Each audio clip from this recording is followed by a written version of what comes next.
सरकटी चुड़ैल। बहुत समय पहले की बात है। एक चुड़ैल ने एक गांव पर हमला कर दिया था।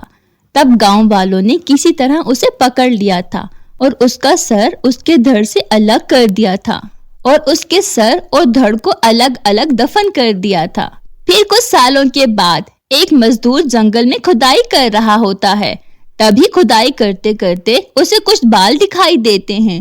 अरे ये क्या है? ये बाल किसके हैं? फिर गोपी उन बालों को पकड़कर खींचने लगता है। तभी उसके हाथ में उस चुड़ैल का सर आ जाता है। अरे मर गया रे! ये क्या चीज है? ये तो किसी का सर है। हाय रे! अब मैं क्या करूं? ये तो किसी चुड़ैल का सर है। ये मुझसे कितनी बड़ी गलती हो गई। अब मैं क्या करूंगा? एक काम करता हूँ, इसे गांव लेकर चलता हूँ और उसे गांव के सरपंच को सौंप दूंगा। फिर वो ही फैसला करेंगे कि अब इसका क्या करना है। फिर घर पहुँचते पहुँचते उसे रात हो जाती है। फिर वो उस सर को खिड़की के पास रखकर सोने चला जाता है। फिर आधी रात होते ही उसमें जान आ जाती है। आखिरकार मैं आजाद हो गई। गांव वालों, अब तुमसे बदला लेने का वक्त आ गया है। अजी देखिए ना, साथ वाले कमरे से कैसी अजीबोगरीब आवाजें आ रही हैं। अरे मैं मर गया रे! कहीं उस सर में जान तो नहीं आ गई? अजी आप किस सर की बात कर रहे हो जी? आज जब मैं जंगल में खुदाई कर रहा था तब मुझे एक सर मिला था। मैं उसे घर ले आया था। सोचा था सरपंच को सौंप दूंगा, लेकिन रात हो गई तो उसे घर पर ही रख लिया। अरे नास मिटे, चुड़ैल का सर घर में क्यों ले आए? अब क्या होगा? तभी वो सर उनके कमरे में आ जाता है। हा हा हा हा। अच्छा, तो तू ही है जिसने मुझे आजाद करवाया है। हाँ जी चुड़ैल जी, मैंने ही आपको जमीन से बाहर निकाला था। आप हमें छोड़ दें। ठीक है, तेरी वजह से ही मैं आजाद हुई हूँ, इसीलिए तुझे छोड़ रही हूँ। लेकिन इससे पहले तुझे मेरा एक काम करना होगा। तुझे वापस उसी जगह पर जाकर मेरा धड़ भी ढूंढ कर निकालना होगा। अरे मर गए! अब क्या करूं? नहीं चुड़ैल जी, मैं ऐसा कुछ नहीं कर सकता। तो ठीक है, मरने के लिए तैयार हो जाओ। मैं सबसे पहले तेरी पत्नी का सर खाऊंगी। हा हा हा हा। फिर उसके धड़ पर अपना सर जोड़ूंगी।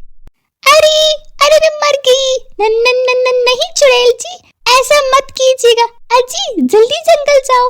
अजी उस चुड़ैल का धड़ खोद कर उसे दे दो, नहीं तो ये मेरी जान ले लेगी। नहीं चुड़ैल जी, आप ऐसा मत करिए। मैं अभी आपके साथ चलता हूँ और आपको आपका धड़ ढूंढ कर देता हूँ। फिर वो कटा हुआ सर और गोपी आधी रात को जंगल की ओर चल देते हैं। फिर उसी जगह पहुंचकर धड़ की तलाश शुरू कर देता है। वो बहुत देर तक खुदाई करता है। फिर उसे वो धड़ भी मिल जाता है। चुड़ैल अपना धड़ देखकर खुश हो जाती है। तभी गोपी वहां से भाग जाता है।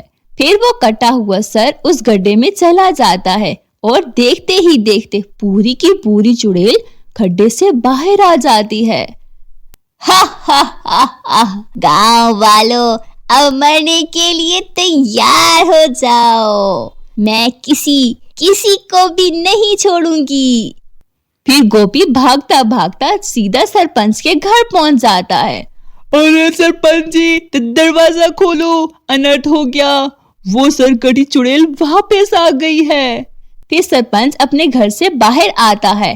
फिर गोपी उसे सारी बात बताता है। ये क्या अनर्थ हो गया? हमने उस चुड़ैल के 2 टुकड़े किए थे।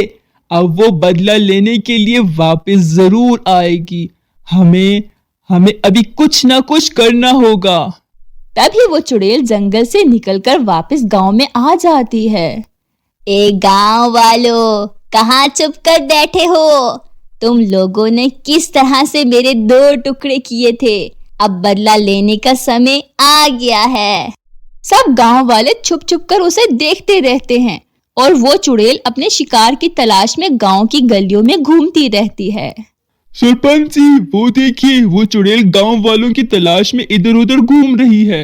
अगर कोई गांव वाला उसे मिल गया तो वो उसका सर धड़ से अलग कर देगी। भाई, किसी के पास कोई तरकीब है तो बताओ, वरना सुबह होते ही कोई नहीं बचेगा।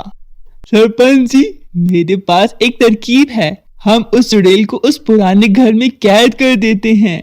मैं उस चुड़ैल का भोजन बनकर उस घर में जाता हूँ।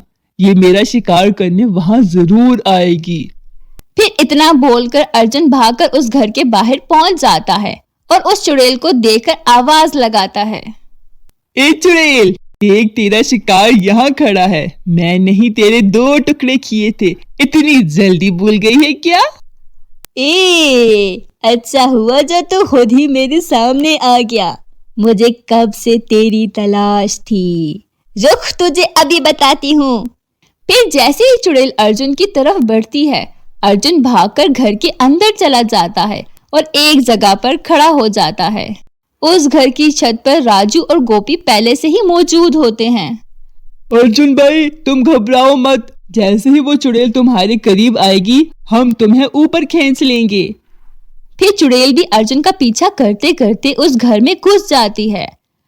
अब मुझसे बचकर कहाँ जाएगा रे। फिर जैसे ही वो चुड़ैल अर्जुन पर हमला करती है, तभी गोपी रस्सी को नीचे फेंक देता है और अर्जुन उस रस्सी के सहारे घर की छत पर चढ़ जाता है। फिर तीनों लकड़ी की मदद से छत का छेद बंद कर देते हैं और सरपंच घर का दरवाजा भी बाहर से बंद कर देता है ताकि वो चुड़ैल घर से बाहर ना निकल पाए। फिर वो चुड़ैल उस घर में कैद हो जाती है। अरे गांव वालों, तुम्हें क्या लगता है तुम मुझे इस तरह घर में कैद कर दोगे? सरपंच जी, मुझे लगता है हम ज्यादा देर इस चुड़ैल को घर में कैद नहीं कर सकते। बस थोड़ी ही देर में सूरज निकलने वाला है। हमें थोड़ी देर तक इस चुड़ैल को इसी घर के अंदर रोक कर रखना होगा। फिर चुड़ैल जोर जोर से दरवाजा पीटने लगती है। तभी दिन हो जाता है और आकाश में सूरज निकल आता है। फिर गोपी छत पर रखी लकड़ी को भी हटा देता है ताकि सूरज की रोशनी अंदर जा सके। फिर सूरज की रोशनी घर के अंदर जाते ही वो चुड़ैल तड़पने लगती है। ए गांव वालों, तुमने फिर से मुझे धोखे से इस घर में फंसा दिया। ये तुमने अच्छा नहीं किया। अरे अरे अरे, मैं मर गई। हाय हाय, मैं मर गई रे। ये सूरज तो मुझे जलाकर ही दम लेगा। अरे, मैं कहाँ फंस गई। फिर देखते ही देखते वो चुड़ैल जलकर राख हो जाती है और एक बार फिर गांव वालों की एकता की वजह से लोग चुड़ैल से छुटकारा पा लेते हैं।